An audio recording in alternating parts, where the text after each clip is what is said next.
ان کے ساتھ سولیڈریٹی بتانے کی ضرورت ہے. ان کے گھر پر جا کر ان کی پریشانیوں میں ان کا ساتھ بیٹھ کر ان کی ہمت دلانے کی ضرورت ہے, کیونکہ ان کی افراد خاندان, کسی کا بیٹا, کسی کا شوہر, کسی کا باپ جو ہے سرحد کے اوپر لڑ رہا ہے, تو ان کے سرحد میں ان کے فیملیز کے ساتھ یگانگت کرنے کی بجائے ہم جو ہے کینڈل یاترا نکال رہے ہیں, ہم جو ہے روڈوں پر امن کی ریلی بتا رہے ہیں, جبکہ ہمیں فوجیوں کے افراد خاندان کے ساتھ ٹھہرنے کی ضرورت ہے. آج آداب ناظرین, میں محمد تیمور علی خان. جس طریقے سے پاکستان اور ہندوستان کے درمیان میں جو کشیدگی پائی جا رہی ہے 2 روز سے, اور پہلگام واقعے کے بعد سے جو ملک کے حالات بنے ہیں, اور سابقہ میں جب بھی ہندوستان پاکستان کا میچ ہوتا ہے جب کشیدگی بڑھ جاتی ہے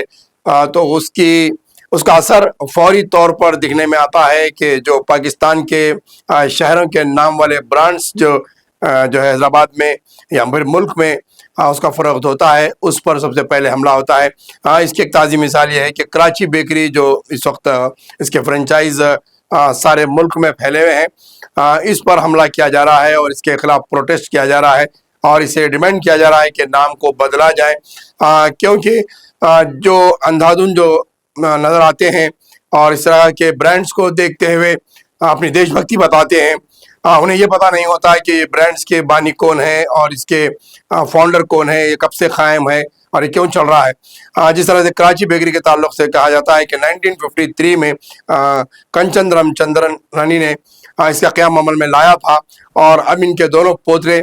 ہریش رامنی اور راجیش رامنی اسے چلا رہے ہیں, لیکن اس کے باوجود بھی اس پر حملہ کیا جاتا ہے. تو کیا کراچی مہندی جیسے کونس پر بھی اس کا بیکاٹ کیا جائے گا, کیونکہ ایک یہ نام ہے, برانڈ ہے پڑوسی ملک کے ایک شہر کا,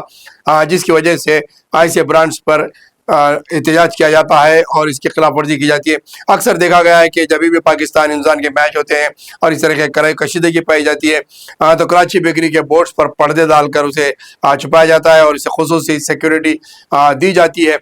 تو جس طریقے سے رام مندر کے وقت جو احتجاج کیا گیا تھا, جب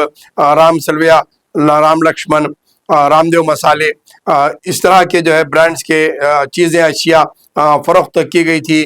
تاکہ جو ہے ہندوستانی عوام کے اندر اس طرح کا جذبہ پیدا ہو. تو اس کو دیکھتے ہوئے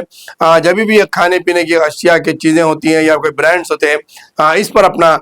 تشدد بتاتے ہیں, جبکہ حب الوطنی میں فوج کا ساتھ کھڑا رہنا چاہیے, فوج کی ہمت افزائی دینا چاہیے, اور فوج کی جو فیملی ہے, جو جن کے افراد خاندان جو سرحد پر لڑ رہے ہیں, ہمیں ان کے ساتھ یگانگت کرنا چاہیے, ان کے گھر پہنچنا چاہیے, انہیں ہمت دلانا چاہیے. یہ کام کرنے کی بجائے سڑکوں پر آ کر احتجاج کرتے ہیں. جو ہمارے جوان اس وقت سرحد پر لڑ رہے ہیں, ان کے افراد خاندان کی کیا حالت ہے, کبھی اس پر کوئی غور نہیں کیا. ان کے ہاتھ پر ان کے ایک ایک لمحہ, ایک ایک سیکنڈ جب فون کی گھنٹی بجتی ہے تو ان کے دلوں کی کیا حالت ہو رہی ہے, یہ دیکھنے کی ضرورت ہے. ان کے ساتھ سولیڈریٹی بتانے کی ضرورت ہے, ان کے گھر پر جا کر ان کی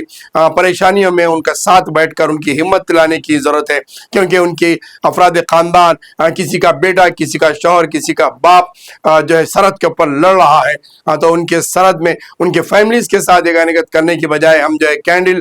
یاترا نکال رہے ہیں, ہم جو ہے روڈوں پر امن کی ریلی بتا رہے ہیں, جبکہ ہمیں فوجیوں کے افراد خاندان کے ساتھ ٹھہرنے کی